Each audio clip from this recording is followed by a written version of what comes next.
4 கட்சியை உடைக்கிறது, 400 எம்எல்ஏவை வாங்குறது, தோத்து போன இடத்துல ஆட்சி அமைக்கிறது, நீதிமன்றத்தை வச்சுக்கிட்டு அவங்களா தீர்ப்பு எழுதி கையில கொடுக்கறது, எதிரிகளே எங்க கண்ணு கெட்டுற தூரத்துல கிடையாது. 400 தொகுதி நாங்க தான். உச்ச நீதிமன்றத்துல இருந்து உள்ளூர் நீதிமன்றம் வரையும் பயில இருக்கு. ராமரே கிடைச்சிட்டா இருப்பா, எங்களுக்கு சோறு வேணாம். ராமரே கிடைச்சிட்டா இருப்பா, நாங்க கோவணத்தோடய இருந்துக்கிறோம். ராமரே வந்துட்டா இருப்பா, என் உள்ள படிக்க வேணாம், டாக்டர் ஆக வேணாம், இன்ஜினியர் ஆக வேணாம்.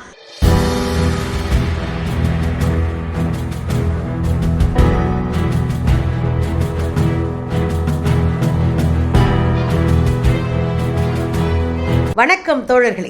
RSS பிஜேபி சங்க பரிவார் கும்பல் அடி வாங்கினா, அலறுனா, கதறுனா நமக்கு ரொம்ப சந்தோஷங்க. அதுலயும் பிஜேபியே ஒரு சர்வே எடுத்திருக்காங்க. 2024 தேர்தலில் நம்ம எந்த லெவலுக்கு வெற்றி அடைய போறோம் அப்படின்னு பிஜேபியே ஒரு சர்வே எடுத்து அதுல போட்டு மொத்தமா முடிச்சு விடுற சர்வேயை பார்த்துட்டு ஷாக் ஆயிட்டாரா நம்ம G56 இன்ச்சு மோடி. ஷாக் ஆகி என்ன பண்ண போறோம்னு தெரியாம கைகாலெல்லாம் விளவளவளவன்னு ஆயிடுச்சான். அப்படியே பார்த்தா அத்தனை நிர்வாகிகளும் பொல கண்ணீர் விட்டாங்களாம். நமக்கு சந்தோஷம் தானேங்க, என்ன ஓட்டுனீங்க.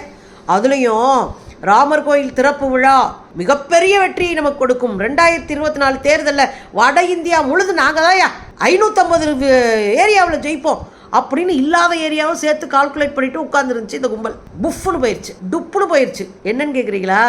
ராமர் கோயில் சர்வே எல்லாம் எடுத்து பார்த்தா அடுத்தடுத்த வாரங்கள்ல பெரிய எஃபெக்ட் தெரியலையா. நொந்து நூடுல்ஸ் ஆயிட்டாரா. வட இந்தியாவில் காண்டாகி இருக்காங்களாம் மக்கள். கடுமையாக பிஜேபிக்கு எதிராக போர் தொடுத்துட்டு இருக்காங்களா. அப்புறம் என்ன வச்சு செய்வோம்ல. இவ்வளவு ஒரு சக்கரை நியூஸ் நமக்கு கிடைச்சிருக்கு. சக்கரை எடுத்து சாப்பிட்ட மாதிரி ஒரு குட் நியூஸ் கிடைச்சிருக்கு. அப்புறம் நம்ம கொண்டாட மாட்டோமா?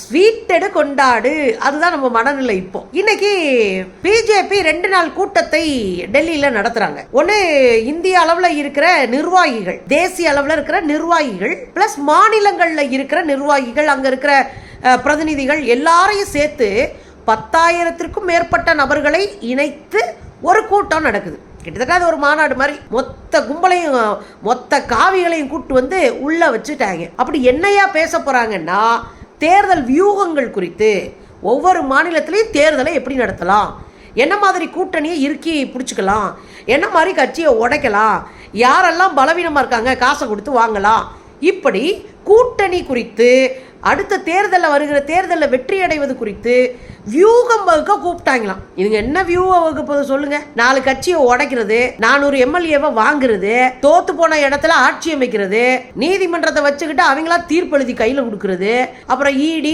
ஐடின்னு அம்புட்டை வீட்டுக்கு அனுப்பி எல்லாரையும் மிரட்டுறது. அதோட கட்சியை உடைக்கிறது மட்டும் இல்லைங்க, யார் இவங்களுக்கு கைக்கூலியா இருக்காங்களோ, யாருக்கு இவங்களுக்கு சப்போர்ட் பண்றாங்களோ, யார் இவங்களுக்கு அடிபணிஞ்சாங்களோ அவங்க கிட்ட உடைச்ச கட்சியினுடைய சின்னத்தை, அந்த கட்சியினுடைய பெயரை, கொடியை எல்லாத்தையும் கையில கொடுத்துருது. இவ்வளோ பெரிய அயோக்கியத்தனம் செய்யறதுக்கு பேரு வியூகமா. எல்லா மாநிலங்கள்ல இருக்கிற அந்த மாநிலத்தை ஆளக்கூடிய வலிமையாய் இருக்கிற மாநில கட்சிகளை தீர்த்து கட்டுவதும், எதிரிகளே இல்லாத ஒரு எலெக்ஷனை உருவாக்குவதும் தான் பிஜேபியினுடைய இன்னைக்கு வேலை. அதுக்கு பேர் தான் வியூகம். இந்த வியூகத்தின் மூலமா பயங்கரமா புடிச்சு அப்படியே அறுத்து தள்ள போறாங்க அப்படின்னு நம்பிட்டு இருந்தவங்களுக்கு மண்டையில இடி விழுந்து விட்டது. இந்த இடியை தாங்க முடியாம தான் மோடிஜி நெஞ்சு வலி வந்து திரியிறாராம். இந்த 2 நாள் கூட்டத்துல நிறைவா வந்து அப்படி கம்பீரமா வந்து 56 இன்ச்சு மோடி தான் பேசி உசுப்பேத்தி விட போறாராம். எல்லாரையும் சொரிஞ்சு விட போறாராம். எல்லாரும் வாங்க, நாமெல்லாம் நின்று அடிச்சு ஆடுவோம், யாரு நாம அப்படின்னு சொரிஞ்சு விட போறாராம். இவர் சொறி இதெல்லாம் தமிழ்நாட்டில் செல்லவே செல்லாது. ஆனா பாவம், ஒரு 5-10 சில்லறைக்கு வாலாட்டிட்டு இருக்கிற ஒரு கும்பல் அங்க போய் உட்காந்துருக்குல்ல, அதுகளுக்கு எந்துவா இருக்கும். அப்படியே ஏய் நம்ம பேசிட்டாரா, நாம தாண்டா 550 தொகுதிகளையும் அடிச்சு எடுக்க போறோம். யோ, மொத்தமே இந்தியாவில் 543 தொகுதி தான் இருக்கு. ஆனா இவங்க மட்டும் 600 தொகுதி எடுப்பாங்க போல இருக்கு. சரி, என்னத்தோ செஞ்சுட்டு போட்டுன்னு விட்டா, இந்த கூட்டத்துல கூடுதலா யார் கலந்துருக்கா? நம்ம ஆட்டுக்குட்டிங்க. ஆட்டுக்குட்டியும் ஆட்டுக்குட்டிக்கு ஜால்ரா அடிக்கிறவர்களும் அங்க மொத்தமா போய் உட்கார்ந்துருப்பாங்க போல இருக்கு. எல்லாரையும் உட்கார வச்சு மாநில அளவில் என்னென்ன பண்ணலாம், என்னென்ன செய்யலாம் அப்படின்னு பயங்கரமான விவாதம் ஓடிக்கிட்டு இருக்கான். கொஞ்ச நாளைக்கு முன்னாடி நாடாளுமன்றத்துல நாங்கெல்லாம் அடிச்சு 400 தொகுதியை ஜெயிக்க போறோம், எதிரிகளே எங்க கண்ணு கெட்டுற தூரத்துல கிடையாது, 400 தொகுதி நாங்க தான், அதுல 370 தொகுதி நாங்க ஜெயிப்போம், 30 தொகுதி எங்க கூட்டணி கட்சி ஜெயிக்கும், 400 தொகுதி நாங்க தான் ஜெயிப்போம், எதிர்கட்சிகள் எதிர்கட்சியிலே அமர்வதற்கு இறைவன் எல்லாம் செய்வார் அப்படின்னு உருட்டினவர் யாரு? நம்ம 56 இன்ச்சு. உருட்டினது எங்க? பார்லிமெண்ட்ல. அவ்வளவு நெஞ்சழுத்தம் எங்க இருந்து வருது? ஏன்னா எல்லா துறைகளையும் பாக்கெட்ல போட்டு வச்சிருக்கோன்ற தைரியத்துல வந்த குரல் தான் அந்த குரல். உச்ச நீதிமன்றத்துல இருந்து உள்ளூர் நீதிமன்றம் வரையும் பையில இருக்கு. இடி, ஐடி, அப்புறம் சிபிஐ, இது அம்பட்டையும் தூக்கி பையில வச்சிருக்கிறாங்க. அந்த தைரியம் ஒன்று. ரெண்டாவது, பெல் நிறுவனம் தான் வாக்குப்பட்டியை தயாரிக்க போறாங்க. இவிஎம் மெஷினை பெல் நிறுவனம் தயாரிக்குதுன்னா அந்த நிறுவனத்தினுடைய இயக்குநர்களா முக்கியமான பொறுப்புல காவிகளை தூக்கி போட்டாச்சு, ஆர்எஸ்எஸ் கும்பலை தூக்கி போட்டாச்சு. அப்ப பெட்டி செய்யும் போதே என்னென்ன செய்யணும்ன்றது அவங்க ஆல்ரெடி பேசி வச்சிருப்பானுங்க. அவ பெட்டி செய்யும் போதே கரெக்டான ஏற்பாடுல செஞ்சு முடிச்சிருவாங்க. அதுக்கப்புறம் நேரடியாக உட்காந்து இன்ட்டு போட்டு திருத்தினா கூட என்ன பண்ண முடியும் நம்மளால? இன்ட்டு போட்டு பேலட் பேப்பரில் நாம் எல்லாத்தையும் திருத்தி கேமராக்கு முன்னாடியே திருட்டுத்தனம் பண்ண முடியும் பிஜேபியால். கேமராக்கு முன்னாடி உட்காந்துக்கிட்டு கூச்சநாச்சம் இல்லாமல் ஓட்டை அடித்து ஜெயிச்சவனை தோத்தவனாகவும் தோத்தவனை ஜெயிச்சவனாகவும் சொல்றதுக்கு தில்லு எங்கேருந்து வருது? 56 இன்ச்சு இருக்கிற தில்லு தான். அப்போ எல்லா நிறுவனங்களையும் பைக்குள்ள போட்டாச்சு, எல்லா புலனாய்வு அமைப்புகளையும் பைக்குள்ள போட்டாச்சு, நீதிமன்றங்களை பைக்குள்ள போட்டாச்சு, எல்லாத்தையும் பைக்குள்ள போட்டாச்சு. முடிவெடுக்கிற அத்தனை நிறுவனங்களையும் பைக்குள்ள போட்டுட்டு அப்படி தில்லா கெத்தா நாங்கள் தான் இவிஎம் மிஷினே தயாரிக்க போகிறோம், 450 இடத்துல நாங்கள் வருவோம், 550 இடத்துல வருவோம் அப்படின்னு உருட்டிட்டு இருக்காரு நம்ம ஜி. அந்த தைரியம் தான் அவருக்கு. பிஜேபி என்ன பண்ணியிருக்கிறாங்க? 2024 தேர்தலை எதிர்கொள்ள வாரம் வாரம் சர்வே எடுத்திருக்காங்க. இந்தியா முழுவதும் பல்வேறு மாநிலங்களில் எல்லா மாநிலங்களும் கிட்டத்தட்ட சர்வே எடுத்து நம்மளுடைய ஓட்டு வங்கி ஏறுதா, நாம என்ன பண்ணணும் அப்படின்னு வாரம் சர்வே. இதுல ஜனவரி 22 ராமர் கோயில திறந்தார் இல்லையா, அப்ப ஹைக்ல போயிருக்கு அந்த சர்வே. ராமர் கோயில திறந்த உடனே ராமரே கிடைச்சிட்டாருப்பா, எங்களுக்கு சோறு வேணாம், ராமரே கிடைச்சிட்டாருப்பா, நாங்க கோவணத்தோடயே இருந்துக்கிறோம், ராமரே வந்துட்டாருப்பா, என் உள்ள படிக்க வேணாம், டாக்டர் ஆக வேணாம், இன்ஜினியர் ஆக வேணாம், அது கூலி தொழிலாளியாவே என் கூடயே இருக்கட்டும், ராமர் வந்துட்டாருப்பா, நாங்க வேணா போய் தமிழ்நாட்டில் கையை கட்டிட்டு வேலை பார்ப்போம், எங்க ஊர்ல நாங்க சட்டையை பிடிச்சி கேள்வி கேட்க மாட்டோம், ஏன்னா ராமரே வந்துட்டாருல்ல. அப்புறம் உசுர பணையை வச்சு நாங்க இஸ்ரேலில் போய் வேலை பார்ப்போம், உள்ளூர்ல வேலை விடுறான்னு சட்டையை பிடிக்க மாட்டோம், ஏன்னா ராமர் வந்துட்டார்ல. இனி விலைவாசி ஏறினா என்ன, இறங்குனா என்ன, மசூதி இடிச்சா என்ன, மக்களை கொன்னா என்ன, பொம்பளைகளை ரேப் பண்ணா என்ன, எது பண்ணாலும் எங்களுக்கு பிரச்சனை இல்லைங்க, ராமரே வந்துட்டாரு அப்படின்னு ஹைக்கில் போயிருக்கு ஒரு வாரம். இதை பார்த்த உடனே மோடி மயிர் கூச்செறிஞ்சு அப்படியே புல்லரிச்சு போய் நம்ம தாண்டா அப்படின்னு தான் 400 அடிச்சு விட்டவர். அதுக்கப்புறம் பார்த்தீங்கன்னா கொஞ்ச நாள்ல திரும்ப சர்வே எடுக்கும் போது அடுத்தடுத்த வாரங்களில் சர்வே எடுத்தா டப்புன்னு போச்சு.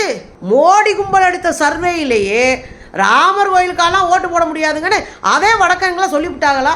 இதுல நொந்து நூடுல்ஸ் ஆயிட்டாரு நம்ம மோடிஜி.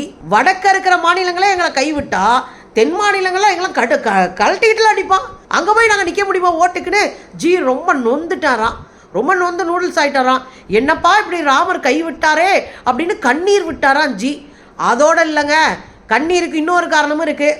நம்ம அமித்ஷா ஜியும் மோடிஜியும் பிறந்து வளர்ந்த குஜராத்து, அதுக்குள்ளேயே ராமரை போயிட்டு வர ராமரே அப்புறம் பார்க்கலாம் அப்படின்ட்டாங்களாம்.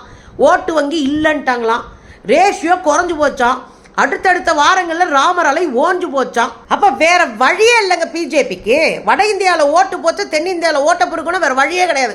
கூட்டணிகளை வலுப்படுத்துறதுக்கு என்ன பண்ணலான்னு வியூ அமைக்க ஆரம்பிச்சிட்டாங்க.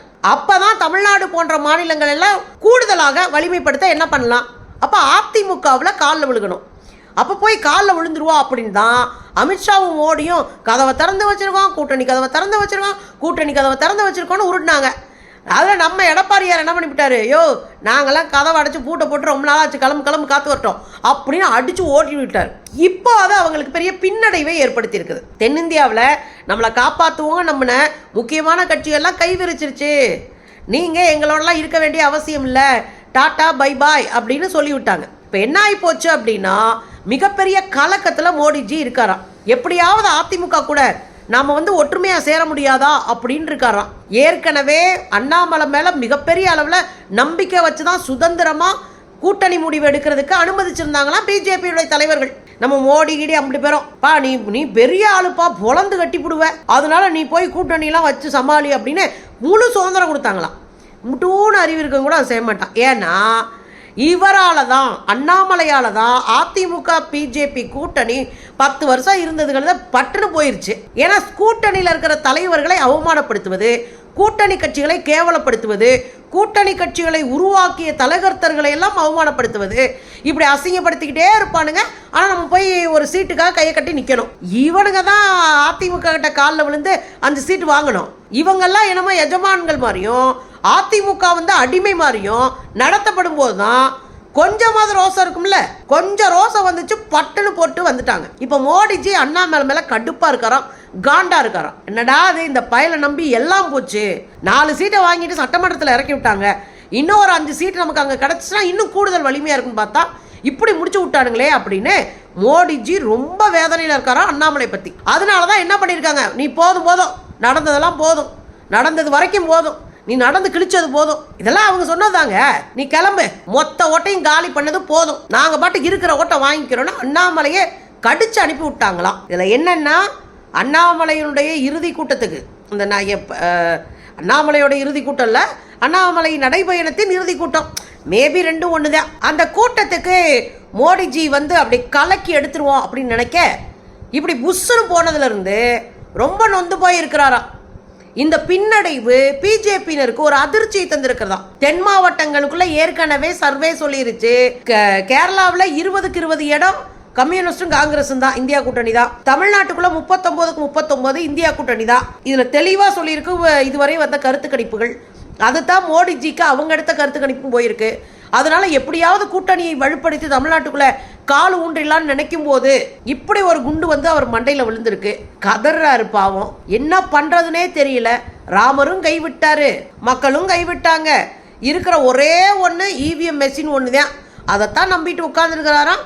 அதுக்கு 4 பேர் அங்க வந்து உட்கார்ந்து அடிச்சிட்டு இருக்கிறாங்களாம். அப்ப எங்க பார்த்தாலும் போராட்டம் நடந்துட்டு இருக்கும்போது பிஜேபிக்கு மிகப்பெரிய பின்னடைவா. மக்கள் கடும் கோபத்துல இருக்கிறாங்களாம்.